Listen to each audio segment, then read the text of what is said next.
संकुल शिक्षण में आप सभी का हार्दिक स्वागत। पंडित बच्छराज व्यास आदर्श विद्या मंदिर से मैं मधुसूदन टाक। कक्षा सप्तमी में हम गणित विषय में प्रश्नावली 4.1 और 4.2 का हल करने वाले हैं। अध्याय है अपना सरल समीकरण। अभी तक हमने प्रश्नावली 4.1 के 5 प्रश्न हल कर लिए थे। छठा प्रश्न देखिए, निम्नलिखित स्थितियों में समीकरण बनाइए। तो अपने को कुछ स्थितियां दी हुई है, उनके अनुसार हमें समीकरण बनाना है। इरफान कहता है कि उसके पास परमीत के पास जितने कंचे हैं उनके 5 गुने से भी 7 अधिक कंचे हैं। इरफान के पास में 37 कंचे हैं। परमीत के कंचों की संख्या को m लीजिए, ऐसा हमको संकेत दिया है। चलिए इसको हल करते हैं। तो मान लिया हमने, जैसा प्रश्न में कहा है, परमीत के कंचों की संख्या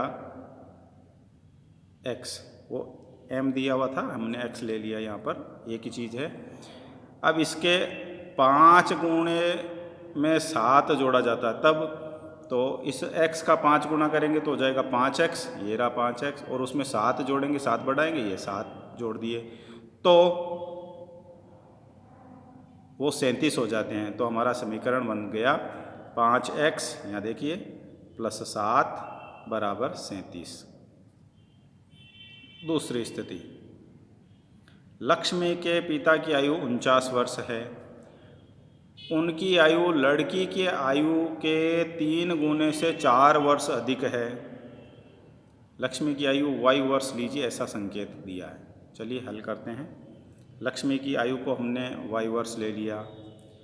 y के 3 गुने में 4 जोड़ना है, तो हमने कर दिया 3y प्लस 4। और पिता की आयु हमको प्रश्न में दी है 49, तो ये 3y प्लस 4 49 के बराबर है, ऐसा हमें संकेत करना है। तो हमारा समीकरण बन गया 3y प्लस 4 बराबर 49। तीसरी स्थिति देखिए आप, अध्यापिका बताती है कि उसकी कक्षा में एक विद्यार्थी द्वारा प्राप्त किए गए अधिकतम अंक न्यूनतम अंक का दुगुना धन 7 है। धन का मतलब प्लस। प्राप्त किए गए अधिकतम अंक 87 है। न्यूनतम प्राप्त किए गए अंकों को L लीजिए। तो L लेकर इसको हम समीकरण के रूप में बनाएंगे। तो जैसा संकेत दिया है, हमने न्यूनतम अंक यानी सबसे कम अंक जिस भी भैया बहन ने अर्जित किए वो L हमने मान लिया।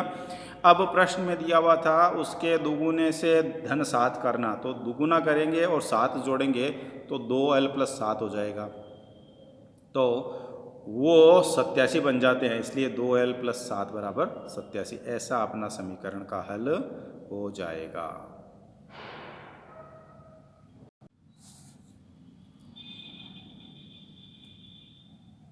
चलिए आगे बढ़ते हैं। अगली स्थिति हमको चौथी दी है, एक समद्विबाहु त्रिभुज में शीर्ष कोण प्रत्येक आधार कोण का दुगुना है। मान लीजिए प्रत्येक आधार कोण B है। याद रखिए त्रिभुजों के तीनों कोणों का योग 180 डिग्री होता है। चलिए इसके आधार पर समीकरण बनाते हैं। हमको आधार का कोण मानना है B, ऐसा दिया है तो B डिग्री हमने मान लिया। तब शीर्ष कोण उसका दुगुना यानी 2B डिग्री हो जाएगा। त्रिभुज के तीनों कोणों का योग 180 डिग्री होता है, तो आधार में 2 कोण बनेंगे, B डिग्री और शीर्ष वाला है 2B डिग्री। तीनों को जोड़ें तो 180 डिग्री होना चाहिए।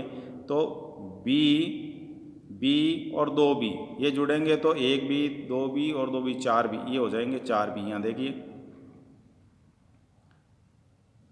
तो 4B बराबर 180 डिग्री हो गए और ये अपना समीकरण बन गया। यहाँ पर अपनी प्रश्नावली 4.1 पूर्ण होती है। प्रारंभ करते हैं प्रश्नावली 4.2। पहले चर को पृथक करने वाला चरण बताइए और फिर समीकरण को हल कीजिए। चलिए इसको प्रारंभ करते हैं। इसमें हमको दिया है x माइनस 1 बराबर 0, इसका हल करना है। तो x माइनस 1 बराबर हमको 0 दिया है, इसमें 1 को हमें यहाँ से हटाना है। तो ये माइनस का 1 है, इसको अगर हटाना है तो इसमें प्लस 1 कर देवें, तो हमने कर दिया बाएं पक्ष में x माइनस 1 प्लस 1। तो दाएं पक्ष में भी यही काम करना है, शून्य के प्लस 1 करेंगे। दोनों पक्षों में समान संख्या जोड़ सकते हैं, समान संख्या का भाग दे सकते हैं, समान संख्या से गुणा कर सकते हैं। तो हमने यहाँ पर समान संख्या 1 1 जोड़ दी, तो यहाँ पर 1 में से 1 ये घट गया तो 0 हो गया, x अकेला रह गया, और इधर 0 और 1 जुड़ गया तो ये 1 हो गया। तो x बराबर 1 इसका उत्तर हो जाएगा। दूसरा दिया है x प्लस 1 बराबर 0, इसको हल करना है। चलिए प्रारंभ करते हैं। तो हम इसमें 1 हमको हटाना है, तो ये प्लस का 1 है तो इसमें माइनस 1 जोड़ दीजिए। दोनों ही पक्षों में हम 1 घटाएंगे, तो ये हो जाएगा x प्लस 1 माइनस 1, और दाएं पक्ष में भी 0 माइनस 1, और इसको हल करेंगे तो यहाँ पर 1 से 1 घट करके ये तो 0 हो गया, x अकेला रह गया, और दूसरे पक्ष में 0 में से 1 घटा तो माइनस 1। यही समीकरण का हल है। और आगे बढ़िए। x माइनस 1 बराबर 5, इसको हल करना है। तो देखिए x माइनस 1 बराबर 5 ऐसा दिया हुआ है, यहाँ पर माइनस 1 इसको हमें हटाना है। तो माइनस 1 की विपरीत संख्या होती है प्लस 1, तो हम इसमें प्लस 1 करेंगे। तो दोनों ही पक्षों में 1 1 जोड़ने पर यहाँ पर 1 से 1 घट जाएगा, विपरीत चिन्हों के हैं तो x रह गया, और यहाँ 5 और 1 जुड़ गए तो 6 हो गए। जैसे अपना हल हो गया। डी प्रश्न देखिए इसका, x प्लस 6 बराबर 2, इसको हल करना है। तो वही चीज़ है, x के साथ में जो संख्या लिखी हुई है उसको हटाना है। प्लस 6 है, इसकी विपरीत संख्या होती है माइनस 6, तो दोनों में से 6 घटाने पर, तो यहाँ x इसमें बाएं पक्ष में भी 6 घटाया, दाएं में भी 6 घटाया, तो यहाँ तो 6 से 6 घटकर ये 0 हो गए, तो x अकेला रह गया, और यहाँ पर 2 में से 4 घटेंगे तो माइनस 4 उत्तर आ जाएंगे। ई y माइनस 4 बराबर माइनस 7, ये अपने को हल करना है। चलिए इसमें y को अकेला रखना है, तो इस माइनस 4 को हटाना। माइनस 4 का विपरीत होता है प्लस 4, तो दोनों में 4 जोड़ने पर, इधर भी 4 जोड़ दिए, इधर भी 4 जोड़ दिए, तो यहाँ 4 में से 4 ये वास्तव में घट गए, तो y अकेला रह गया, और यहाँ माइनस का 7 है, उसमें 4 जुड़ेंगे,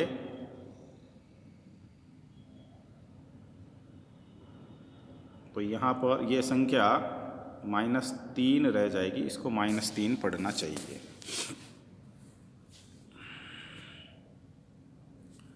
यहाँ देखिए आप माइनस 4 y माइनस 4 बराबर 4, इसका हल करेंगे। तो इस माइनस 4 को हटाना है, तो प्लस 4 यहाँ लिखना होगा। तो दोनों पक्षों में हम 4 4 जोड़ेंगे।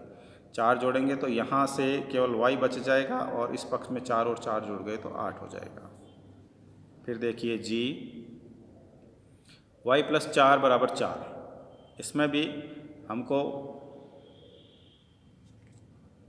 चर राशि के साथ में जो संख्या है उसको हटाना, इस 4 को हटाना, तो प्लस 4 है, माइनस 4 लिखना पड़ेगा। माइनस 4 यानी दोनों में से 4 4 घटाएंगे, तो बाएं पक्ष में रह गया y, और दूसरे पक्ष में 4 में से 4 घट गए तो हो गए 0।